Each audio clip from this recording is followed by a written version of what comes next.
Hello everyone, I'm Danny Roddy of DannyRoddy.com, and today I'm talking with Georgie, aka Heydut of RayPeteForum.com. Georgie is an independent health researcher and the owner of IdeaLabsDC.com, a small company producing high-quality boutique supplements with the focus of supporting a healthy metabolism. Today, Georgie and I will be discussing PMS, polycystic ovarian syndrome, and breast cancer from a bioenergetic point of view, or the interaction between an organism and its environment and how those things influence cellular respiration. In addition to thanking Georgie for talking with me today, I'd like to thank my patrons for making this show and all the content I produce possible. If you would like to become a patron, please go to patreon.com/DannyRoddy. As always, please do your own research and come to your own conclusions. And in the spirit of William Blake, the true method of knowledge is experiment. Without further ado, here is the show. You can't really understand stress and inflammation and disease and aging without having a good general understanding of these things. Yeah. I mean, we could probably just take it from there. If we wanted to go over a little bit of a history about estrogen and progesterone and those things, and talking about where they fit into premenstrual syndrome, polycystic ovarian syndrome, and breast cancer, I think that would be good, because taking these things out of context without their historical background is almost completely pointless. So I thought that would be a good place to start. Sure. Well, actually, the name estrogen is really a fairly recent invention. It used to be called adipin, and I think right there you immediately see what this hormone was expected to do. Is basically it was hormone that was primarily related to or even produced by the fatty tissue, and it had a central role in regulating basically both the synthesis, the storage, and the release of fatty acids. I was going through Hans Cellier's old work, and I was like, man, he never talks about estrogen, and he calls it adipin a bunch.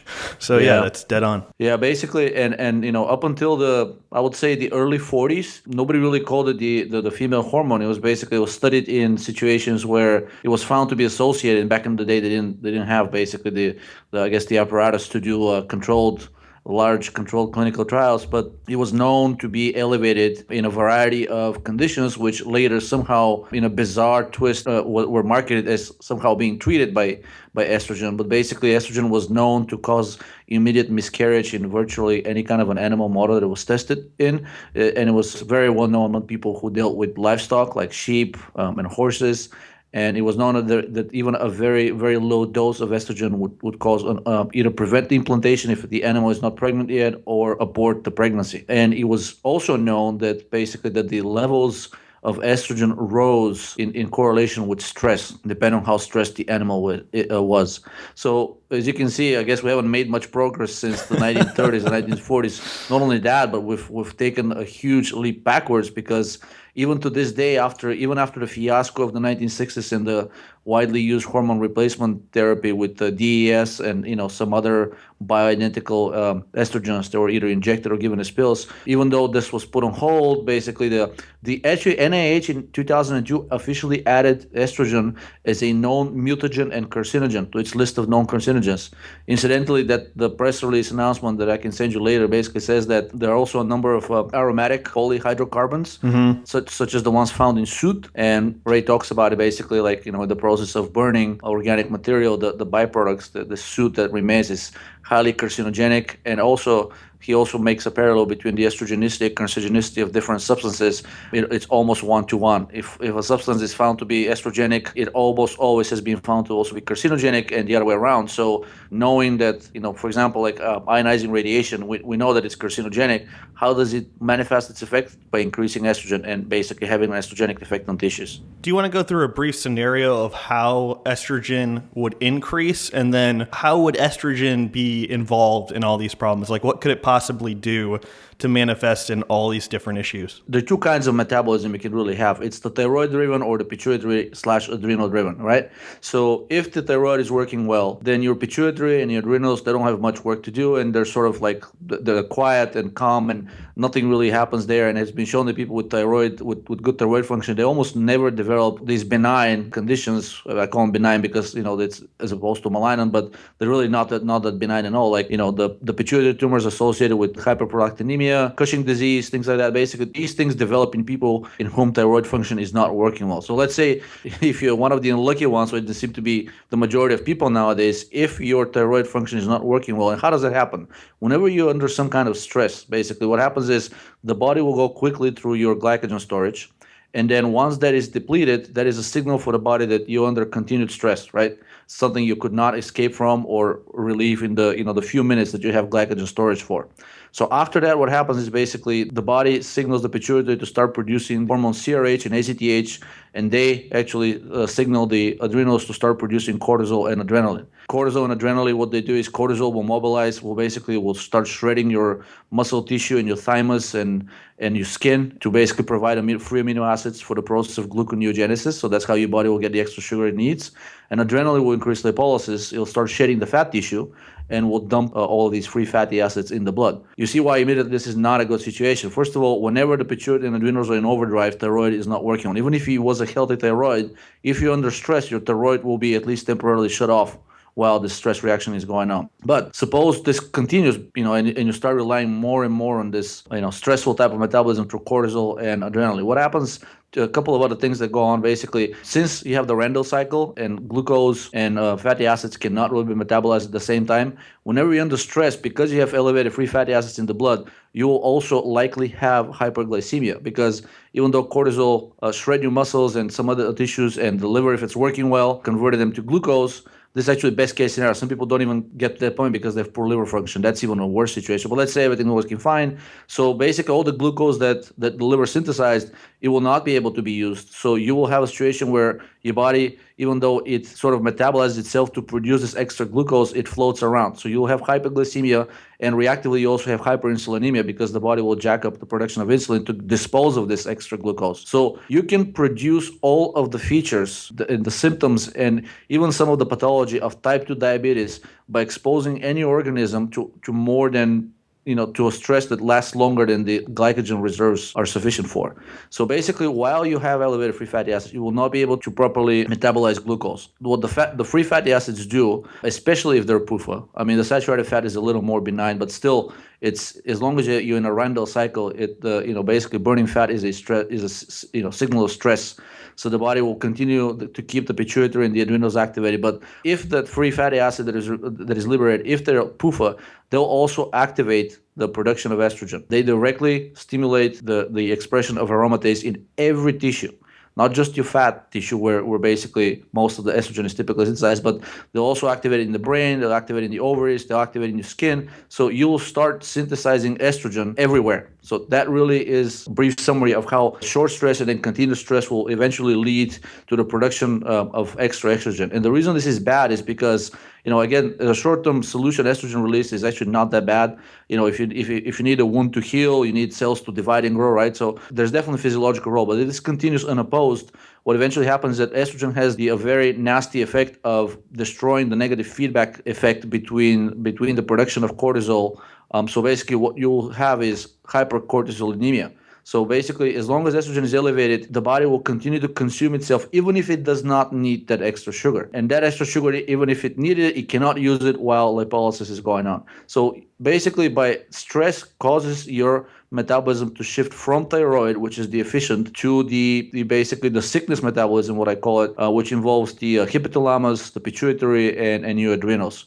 So the stress metabolism is characterized by elevated levels of estrogen, cortisol, and insulin, and that right there gives you almost all the features of the metabolic syndrome. But this is both in men and women. And once we start talking about PCOS and breast cancer, I think everybody will see immediately why these are so tightly related. Almost everybody with PCOS also has the symptoms of metabolic syndrome. So it's funny to me that officially it's basically if you look at Wikipedia, which like repeat is the consensus of modern medicine, they say the disease is likely genetic and basically that there's no cure. Even the Wikipedia page says almost everybody with PCOS has obesity, central obesity, which is indicative of high cortisol, hyperinsulinemia, hypercortisolemia.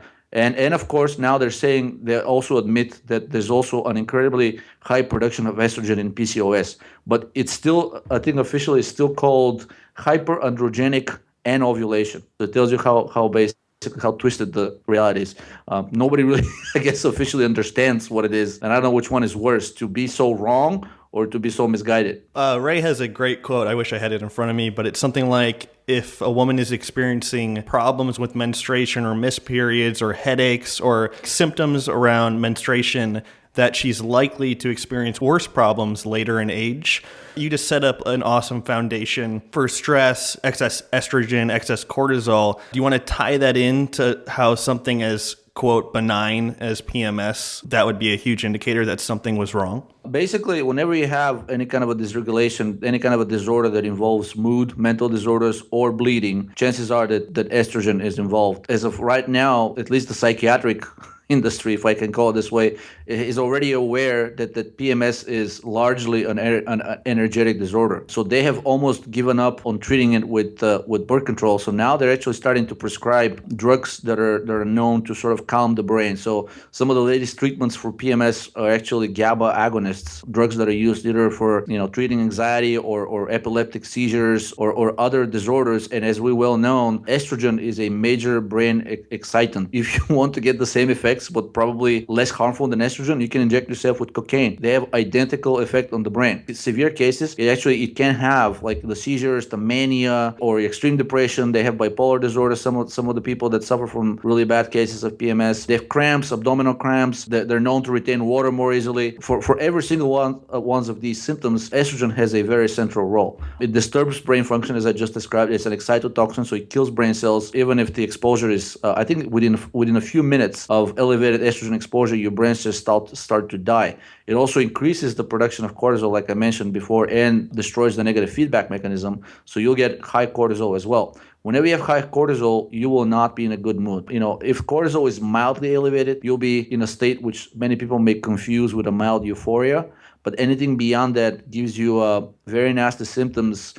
Even in moderately elevated cortisol, it gives you nasty symptoms like psychosis. I've always wondered, why is schizophrenia treated as a dopamine excessive disorder and treated with anti-dopamine drugs when it is known that it's cortisol, and even modern medicine knows that it's cortisol that produces most reliably the symptoms of psychosis. And it's noticed in many patients with PMS. So that's something that doesn't add up. It's not dopamine, it's cortisol and estrogen that are causing, and serotonin that are causing this dysfunction. And when people with PMS, like I said, because the mental disorders often involve cortisol, estrogen, and serotonin, very recently they're starting to use the drug Mianserin, which I've posted several times about. It's a general serotonin antagonist similar to cyproheptadine in function. And now it is given for headaches, for anhedonia, for irritability, for pain. So it seems to address all of the symptoms of PMS. What does this drug do? It is an antihistamine and anti-serotonin.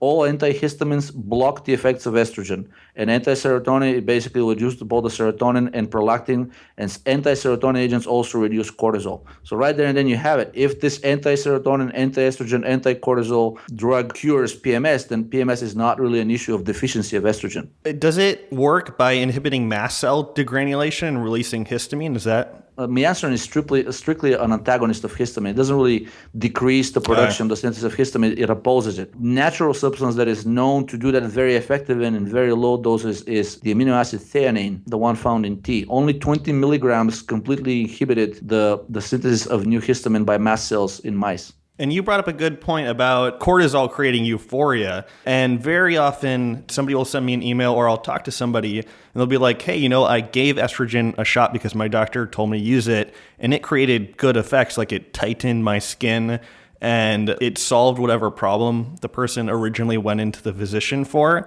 And so this is, again, the slightly confusing idea that sometimes a harmful substance can decrease the symptoms somebody's experiencing, but that doesn't necessarily mean it's safe or it's useful in the long term. Do you want to talk about how estrogen can maybe mitigate some of the problems with something like menopause, or I know it's prescribed in just a boatload of different situations? Sure. Even back in the 1940s, it was known that the administration of a small dose of estriol, which is supposed to be the weakest estrogen of them all, as little as 5 milligrams of estriol immediately suppressed the hormones LH and FSH, and their pituitary hormones. So it had the effect, because of the negative feedback mechanism, it had the effect of quieting the pituitary. And many of the symptoms associated with PMS and PCOS are driven by the pituitary, because it's the pituitary that controls the adrenals and all of these androgens like DHEA that they produce. So administering estrogen, I guess, will provide temporary relief just because the body it sees it as evidence that there's a lot of estrogen in the organism, so it doesn't need to produce anymore. But invariably, estrogen damages even that negative feedback mechanism, and that's why the estrogen therapy in postmenopausal women is known for certain and openly admitted to stop working. If it was working, then I guess most people probably wouldn't care that in the long run it tends to kill them, right? They'll say, well, if it works for 30 years post-menopause, that's all I'm really hoping to live for.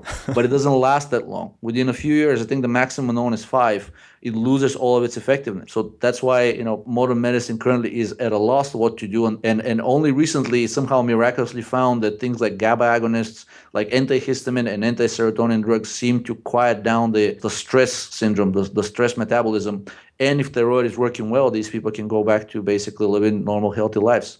But for many of them, it's not that easy. Thyroid has been suppressed and needs to be supported in order for it to recover. Something else that is a constant source of confusion is the idea that progestin or progestins are like progesterone. Do you want to comment on that and how that's creating just so much confusion? I think only the pharmaceutical industry can create an abomination like the synthetic progestins and call it progesterone. If you go, again, this is open information, go to Wikipedia, look at any of the synthetic progestins like cyproterone acetate is one very famous one. Medoxyprogesterone acetate, I think, is another one. They're progestins in that they bind to the progesterone receptor, right? If there is even a receptor. However, openly admitted right there is that they also bind to the androgen receptor. And unlike progesterone, which in small doses agonizes it weakly, these synthetic substances are actually full agonists of the androgen receptor. So basically, right there, then you have a substance that binds to the progesterone receptor. It doesn't have the same potency or even the same effect, even though it binds to the same receptors. But on the other hand, it is also almost invariably, if you look at all the synthetic progestins, they all seem to have an additional, very undesirable effect. Like, for example, I think the spironolactone, it is aldosterone antagonist. It also antagonizes the synthesis of the androgens. The pill RU486, which is now being used to treat Cushing disease, is supposed to be, a synthetic progestin, but it's actually an antagonist of the progesterone receptors, and it's also an antagonist of the cortisol receptors. So far, I have not seen a synthetic progesterone that mimics even closely the effects of bioidentical progesterone. Almost all of them bind to multiple receptors, and almost all of them have effects that, when combined, so in other words, if you look at the totality of the effect of these drugs, they're nothing like progesterone. And some of them have even been known to even cause symptoms of Cushing disease, which is the syndrome of excess cortisol. While natural progesterone normally isn't known to do that, it actually lowers the synthesis of cortisol because it is a GABA agonist. So there's so many things that progesterone does other than bind to its receptor that cannot be explained by the receptor theory, and none of these drugs that are being introduced as synthetic progestins have those effects. Maybe that's why many women that are taking the synthetic progestins have been shown to have a lower incidence of breast cancer, but still much higher than what it should be if they were taking a natural progesterone. Do you think it would be too simplistic to say that PMS, PCOS, and breast cancer are the result of excess estrogen, lowered progesterone, and suppressed thyroid function? Well, you don't have to put all three in the same sentence. Just say excess estrogen because it has those effects. First of all, it inhibits the function of the thyroid gland. Estrogen activates the pituitary, and the pituitary and the thyroid are almost like the Rendell cycle. Both of them cannot really be working at the same time. If you have high estrogen, means it'll continue to stimulate the pituitary gland, thyroid will be low. The estrogen tends to stimulate its own production. In other words, estrogen stimulates aromatase, so you're going to produce even more estrogen. And estrogen stimulates the production of cortisol and damages the negative feedback mechanism, so it means more cortisol. Both estrogen and cortisol stimulate the enzyme TPH, tryptophan hydroxylase, both in the brain and peripherally. So you'll get more serotonin in your brain and in your peripheral tissues, and those things directly lead to insulin resistance and diabetes. So whenever you have one of these pathological hormones elevated, elements of the field of stress or the field of disease or the field of sickness, they all go together. I don't know of a single major hormone in the body that can be treated as an isolated symptom or a mechanism. You can't have high estrogen and not have, let's say, high prolactin or high serotonin or high cortisol in at least some tissue of the body. So it's been shown that people with breast cancer, not only they have high estrogen in the breast, but they also have increased peripheral serotonin, increased central serotonin, and a lot of them have insulin resistance, which implies that cortisol is also high. Cortisol is what causes directly the insulin resistance. Whenever cortisol is high, This means more amino acids will go to the liver to produce glucose. Insulin will arise adaptively to counter that. So as long as you're in this state of stress, you will have insulin resistance because of the interaction of cortisol and insulin. I always feel really bad for the women I come in contact with because it seems like they have it harder because if you go to a physician and they're trying to help you and they're giving you birth control, the estrogenic load on a female seems to be even higher than a male. And like the idea of these starvation diets that have become extremely popular, it just seems like they're privy to more bad advice than even males are, which is mind-boggling. Do you want to talk about like an environmental thing on how we live in an hyperestrogenic environment and how that would even contribute and intensify the estrogenic, cortisol, serotonin problems? We're all exposed, just like you mentioned, we're all exposed to an increasing both variety and amount of estrogenic substances. I think the overuse of plastic in our daily lives is probably the biggest contributor, but the pharmaceutical and the agricultural industry are very basically, they're busy at work trying to get us to consume more of these. I think there was a recent study that confirmed that if you wanted to test for human activity in a specific area of the planet, all you had to look for was two things: caffeine and estrogen. Basically, those two. If they're in the water supply, there's really no other explanation. Unless some animal eats caffeinated coffee beans and then urinates or something. But it's very rare. It used to be basically that they would sample specific areas to test how hospitable with the environment is to be populated by humans, and now they're finding this everywhere, including both the North and the South Pole. So the entire world seems to have already been engulfed in this field of estrogenic substances. The pharmaceutical industry, almost all of the drugs that are being currently used as COX inhibitors, their core structure is a stilbene, the stilbene.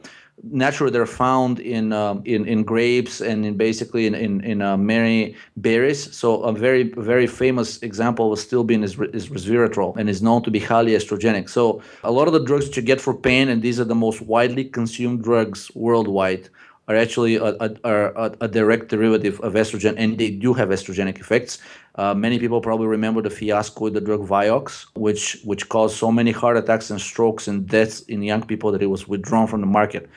Immediately there, you should see why estrogen is not the female hormone and why it's not good for you. Vioxx, being a synthetic estrogen, killed so many people that it was withdrawn, and Merck was almost split by congressional decree because of that fiasco. So basically, we are surrounded everywhere. So pharmaceutical industry gives you estrogenic drugs, and then the agriculture industry and also the livestock industry, they also use estrogenic substances because some of the strong pesticides that the agriculture industry uses, they're estrogenic, including the famous one, glyphosate, which is produced by Monsanto. I think the commercial name is Roundup. That is a strong carcinogen, and it is highly estrogenic as well. It causes complete feminization in frog embryos within 1 day of exposure.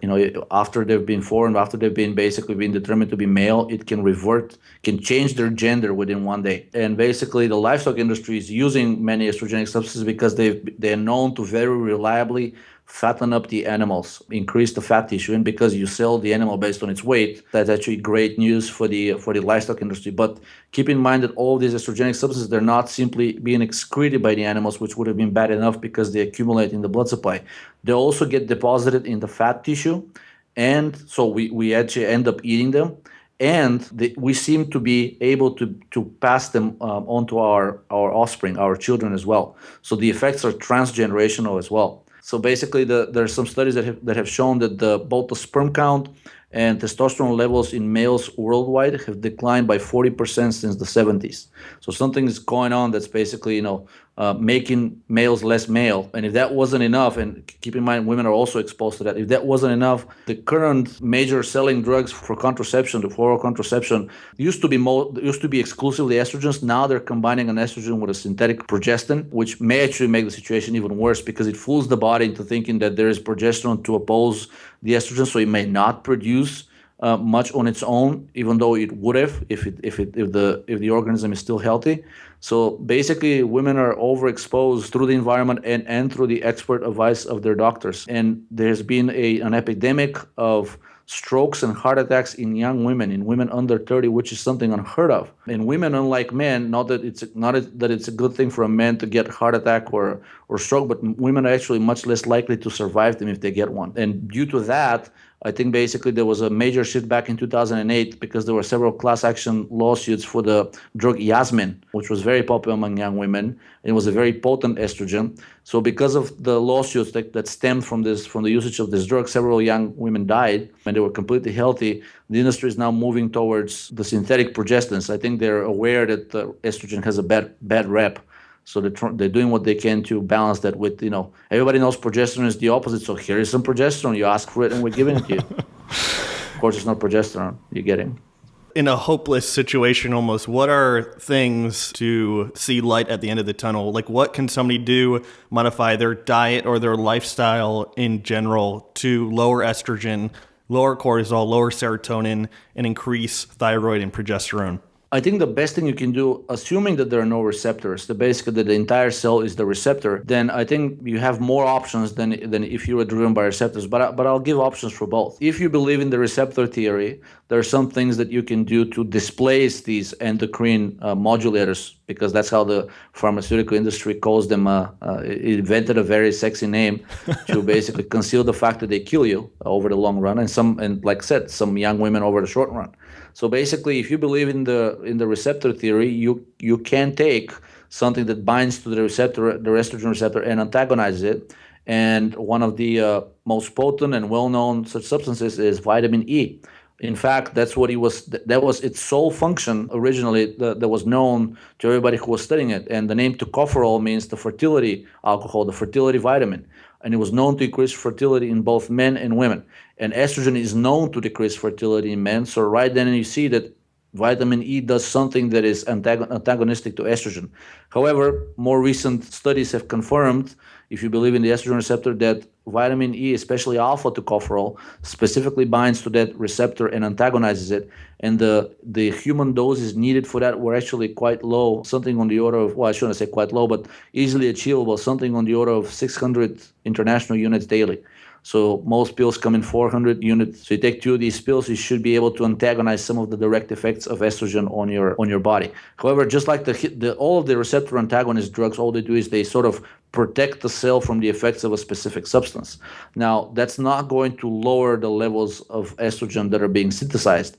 So some of the things that you can do to do that is you can take drugs or substances that inhibit the enzyme aromatase, which is the enzyme that synthesizes all of the estrogens from testosterone and from DHEA. Some of the pharmacological aromatase inhibitors may be helpful. I know the bodybuilding community has been using things like anastrozole and letrozole, and recently exemestane, which is a synthetic steroid aromatase inhibitor. Arimidex? They've been using these drugs.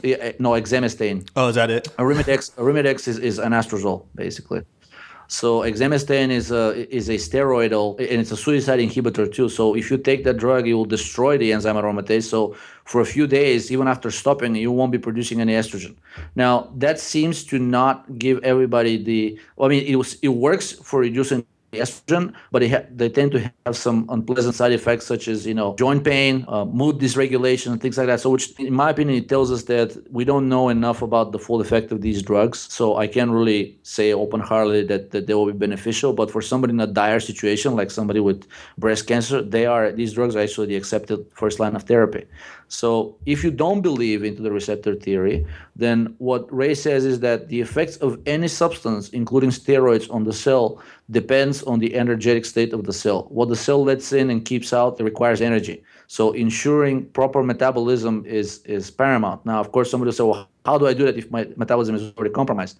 Well, I mean, you basically, by changing your diet and potentially taking thyroid stimulating substances. Some people even take thyroid. Obviously, I can't recommend. I'm not a physician. Some people do that. Some people take surrogates for thyroid hormone, caffeine, aspirin, niacinamide. All of them tend to energize the cell and put it in a more oxidized state, which allows the cell, it makes it less water soluble, it makes it more lipophilic, and it tends to keep the estrogen out. Of all the steroids, I think estrogen is the most water-loving. So the more lipophilic the cell is, the harder time the estrogen will have in getting inside and exerting its effects. Basically, probably the primary defense against any toxin, which estrogen is, or poison or stress, would be to try to keep the metabolic activity as high as possible, consume foods that are known to not inhibit thyroid function. And some of those foods, just like we've talked on several of the shows already, I think the avoidance of PUFA is paramount. We had an entire episode on that.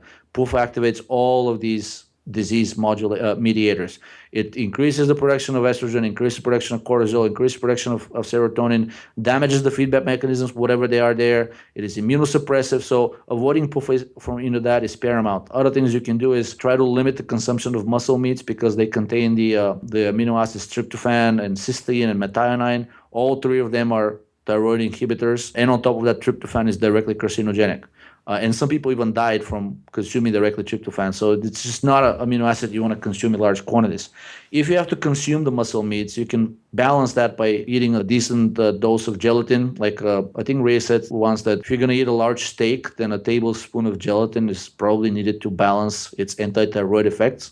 And of course, whenever possible, keep stress as low as possible because it is whenever you're under stress and you have breakdown of muscle tissue, all your muscles contain tryptophan, cysteine, and methionine. So basically, whenever you're under stress, the stress inhibits thyroid function by multiple mechanisms. One of them is when it breaks your muscle tissue down, the released free amino acids, some of them are directly thyroid inhibitory. So consume foods that are easy to digest, that are as free of PUFA as possible, that have a good protein in them with low tryptophan if possible. Gelatin is a great source of protein. I think Ray once said that for a person consuming 100 grams of protein daily, which is the recommended anywhere between 80 and 100 grams, there is no reason why a large portion of it should not be gelatin. So gelatin is completely devoid of tryptophan. I think it has very low amounts of cysteine and methionine, and it's very high, very rich, of course, in glycine and proline and hydroxyproline and all of these amino acids. Actually, glycine, proline, and hydroxyproline happen to directly stimulate the depletion of methionine, which is a very beneficial thing. Currently, there are several clinical studies going on with methionine depletion for the cure, and I emphasize cure, not maintenance, of type 2 diabetes. Depleting methionine dramatically almost doubles the metabolic rate. So right there, you see that diabetes is a completely metabolic disease if they believe that raising the metabolism will cure it. So glycine and proline directly stimulate the depletion of methionine, and they also oppose tryptophan. So if you eat a tryptophan-rich food, some of the things you can do to inhibit its absorption in the gut would be to consume some brain-chain amino acids or gelatin, because both of them inhibit the actual absorption of tryptophan from your gut, so you end up excreting a good portion, and that's how you want it. Whatever tryptophan is left, whether you're under stress or not, will depend whether the tryptophan will get converted to serotonin or whether you get used for the synthesis of new muscle tissue. That will be, some of the things that I would suggest. So I think they're fairly simple to follow. They're not that expensive. Being mindful of your diet is a great thing overall. Preventing serious disease, in my opinion, is completely possible with tools you have at your disposal every day. You outlined some really good things about an anti-estrogenic prothyroid diet. Do you want to talk about why decreasing the carbohydrate intake too low, and also why getting too much phosphate to calcium would lead towards the production of too much estrogen? If you don't eat carbs, like I said, it will activate the sympathetic nervous system. So you will produce cortisol and adrenaline. Whenever you have elevated free fatty acids in the blood, they do two things if they're unsaturated. Number one, they'll increase the production of estrogen by stimulating aromatase. Number two, they'll increase the production of serotonin, which we'll also discuss because they also stimulate tryptophan hydroxylase. Whenever your blood glucose drops below a certain level, the body treats this as a dire type of stress or a threat, and it'll activate the stress response system. So you want to stay as far away from that as possible. And I don't know of any other way, any other good fuel that the body prefers in its natural, high metabolism state other than sugar.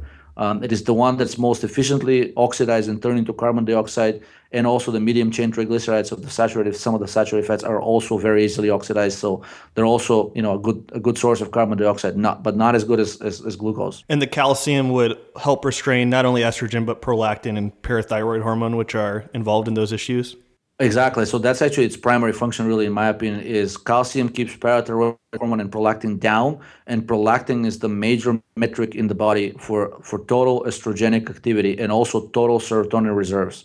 So lowering prolactin indirectly takes care of serotonin and estrogen, and all of these are very well known to be implicated in many metabolic diseases like type 2 diabetes. Ray has been saying this for over 40 years, but the parathyroid hormone is very closely involved in the development of type 2 diabetes, and animals which have had their parathyroid gland removed are actually incapable of developing diabetes even if they're forced to burn fat 24/7.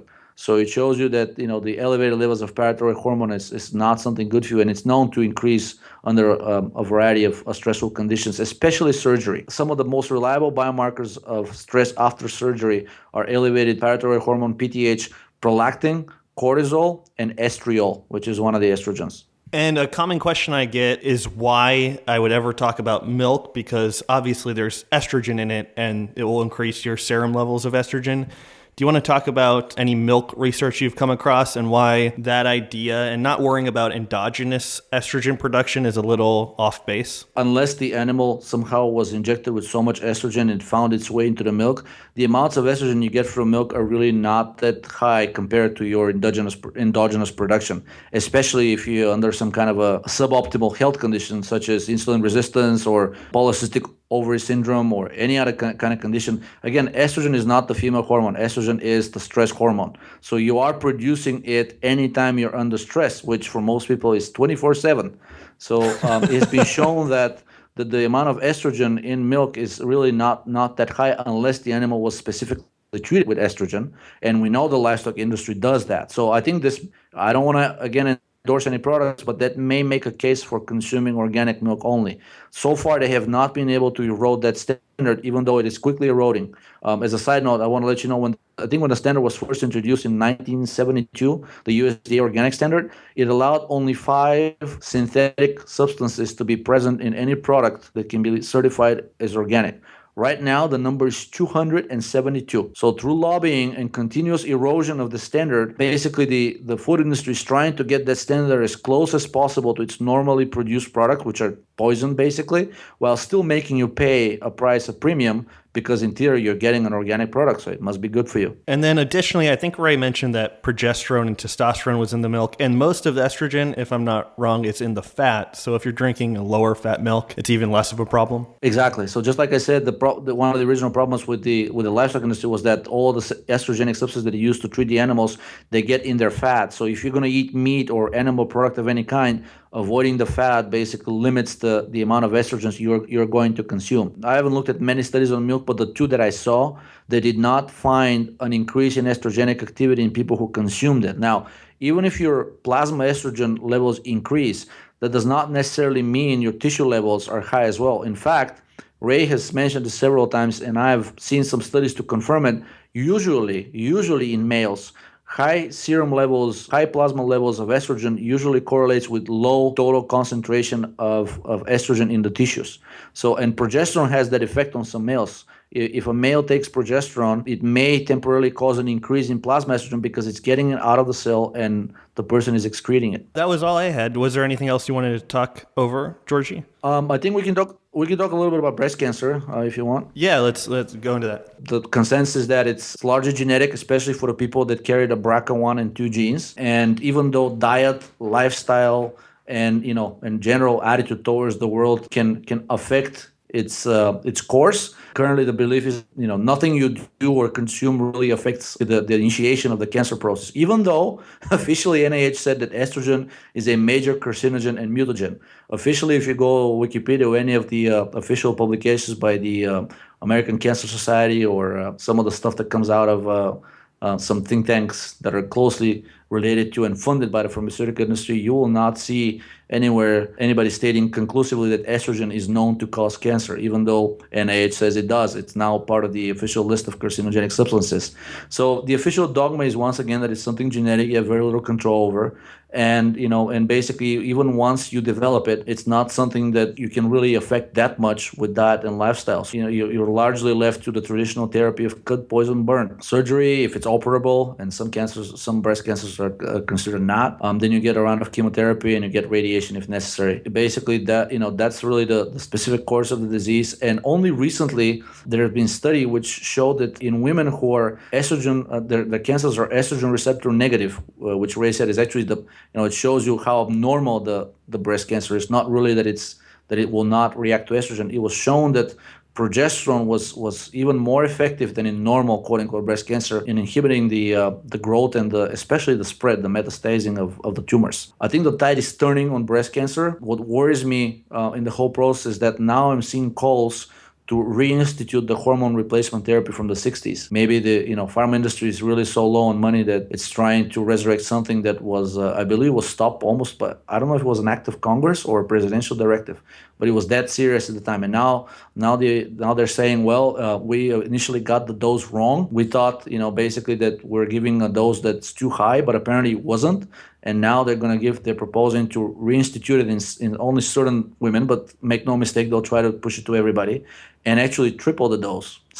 So it's coming back with a vengeance. Hopefully it will not find its way in clinical practice, but the use of estrogen is re-advocated once again, only 50 years after all the deaths that it caused in the 60s. And an efficacious treatment for breast cancer, that would be along the lines of a higher doses of aspirin, do you think? I posted a study which showed that, of course, it's a rodent model, but the human equivalent of a single tablet of aspirin, 325 milligrams. And I'm saying equivalent is because the researchers themselves were aware, and I think they chose they said they chose, I don't think, they said they chose the dose specifically that it mimics, the human equivalent of a 325 milligrams of aspirin. Not only completely stopped the breast cancer, but it also reverted the cells back to their original phenotype, which is the non-Warburg type phenotype. So these cells once again got sensitized to glucose and started oxidizing it properly. They were not stuck in glycolysis anymore. So it shows you that instead of trying to kill these evil breast cancer cells, it's much more likely that they're just, they're not normal cells, but they're not much different from the other cells that you have. And, trying to cut poison and burn them is the equivalent of trying to cure herpes by surgery. It's not something you do. It's a systemic disease which you need to address. And in the proper environment, these cells are perfectly capable of reverting back to their normal metabolic type. Even a small dose of aspirin was extremely beneficial. There have been several isolated case studies using much higher doses of aspirin, anywhere between 3 and 9 grams a day per person. Other very helpful things that have been shown to help are the tetracycline antibiotics and, of course, progesterone. And now progesterone, and it's emphasized that it's the bioidentical progesterone, not the synthetic progestins, because those were tested as well, and they found to actually cause breast cancer.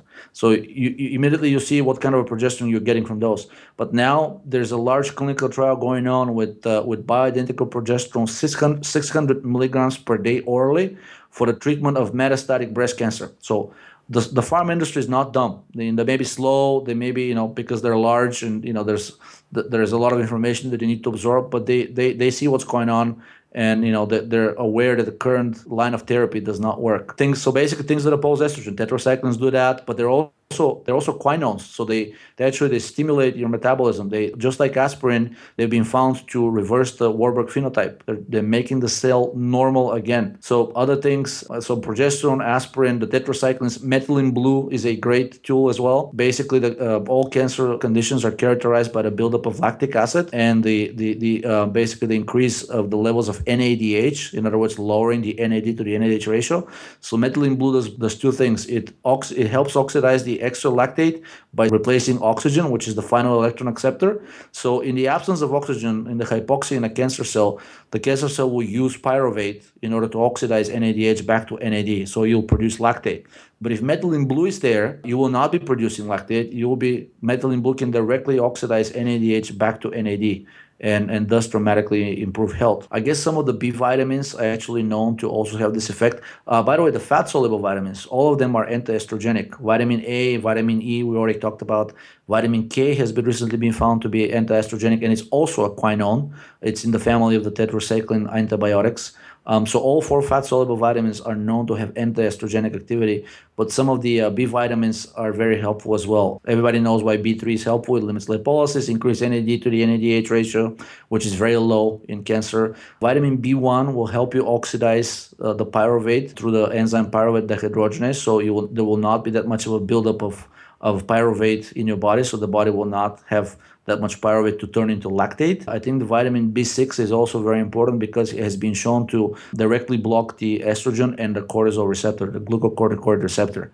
So all of these things may be helpful in a condition of compromised health. And if anybody's interested in exploring or investigating these vitamins or nutrients or compounds, you should go to toxinless.com because Dan Wick has the highest quality supplements that I've found, and he's investigated them pretty thoroughly. And I think that's a really good resource. Georgie, you posted, I think a long time ago on the forum that B vitamins were so necessary for liver function, and the liver is the primary place in the body that estrogen is detoxified. So before we go, why don't you touch on just the central role of the liver for getting rid of estrogen? And if the thyroid is low, the liver won't work well. And if the gut is messed up, the liver, it's a big portion of this problem, I think. Yeah. So basically, if we assume that thyroid and oxidative metabolism is everything, whenever thyroid is not working well, organs will not be working well, and specifically liver. Everything requires energy to maintain its structure. Just like Ray said, energy structure interdependent at every level.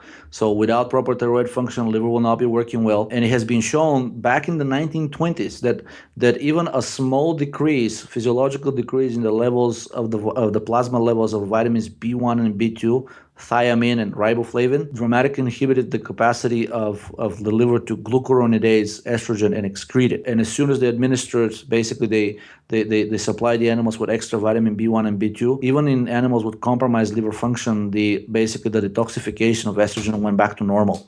So ensuring proper supply of these two vitamins is paramount. And these two vitamins are the first ones to go in a condition of elevated stress because the body needs them so much for the excretion of the toxic substances. Many people drink alcohol, and alcohol consumes a lot, both these two vitamins, B1 and B2. So alcohol is metabolized by two steps. First, it gets converted to acetaldehyde by the enzyme alcohol dehydrogenase. And then, because acetaldehyde, like any aldehyde, is carcinogenic and toxic, the body tries to basically metabolize it into acetic acid and water by the enzyme acetaldehyde dehydrogenase, which is a riboflavin-dependent enzyme. So if you consume alcohol, you will be directly depleting both thiamine and riboflavin. So keeping a steady intake of these vitamins is very important in the proper detoxification, because without them, the liver will not function properly. The liver is detoxifying not just your estrogens. So whenever you have any kind of a lipolytic event, whenever you're under stress and there's lipolysis, which liberates free fatty acids in the blood, whatever free fatty acids are not oxidized as energy are carried back to the liver for storage or excretion. And basically, the liver is working well, the excretion process will be the one that will be performing the majority of the work. So these free fatty acids may get excreted, and that's why sometimes you see foamy urine when you're under stress. However, if the liver is not working well, what these free fatty acids will do is they'll get deposited in the liver, and it will give you fatty liver. It is very well known that people that perform sort of long-term endurance exercises, they're much more prone to fatty liver and cirrhosis than people who do resistance types of exercises, which are not associated with so much release of FFA, free fatty acids. Georgie, you're a genius. Where can we find more of your work on the internet this week, buddy? I post a lot on the Repeat Forum. Website is www.repeatforum.com. And my username there is Haidut, Haidut. You can also send me an email. I prefer if you use the forum because everybody benefits from our discussion, but somebody is shy or doesn't want to post for whatever reason, you can send me an email. My email is, again, Haidut, Haidut @gmail.com. And I also have a website. You can go and check it out. It's www.idealabsdc.com. Georgie, thanks so much, man. Thanks a lot. Appreciate it. Thanks for having me. That's going to conclude this week's show. I'd like to thank Georgie again for talking with me today, along with my patrons for their support and allowing all the content I produce to exist. And without them, I would be nothing and I couldn't do this. So I sincerely appreciate it. Next week, we're going to talk about, or actually we're going to do a Q&A episode, but the questions have already been asked and the episode has already been recorded. So leave questions below for a future episode, and also leave any questions or comments or constructive criticisms about this show of any of the content we did. I know Georgie can talk fast sometimes, so if you need any clarification on anything, leave them below. Also, I added an option on the Patreon for podcast support if you wanted to contribute $5 per month. If I could get 10 people to do that, I could pay for transcripts for the show, and that has been a huge request. I'm not sure a lot of people know that transcripts are really expensive, so I was thinking about using rev.com, which I've used before. If you have a better option, please leave it in the comments, but they work really quickly, and I was pretty satisfied with what they sent me last time. But that's me rambling. So thanks again for the support for the show. We have an awesome listenership, and I sincerely appreciate it. Thanks again, and I'll talk to you guys soon.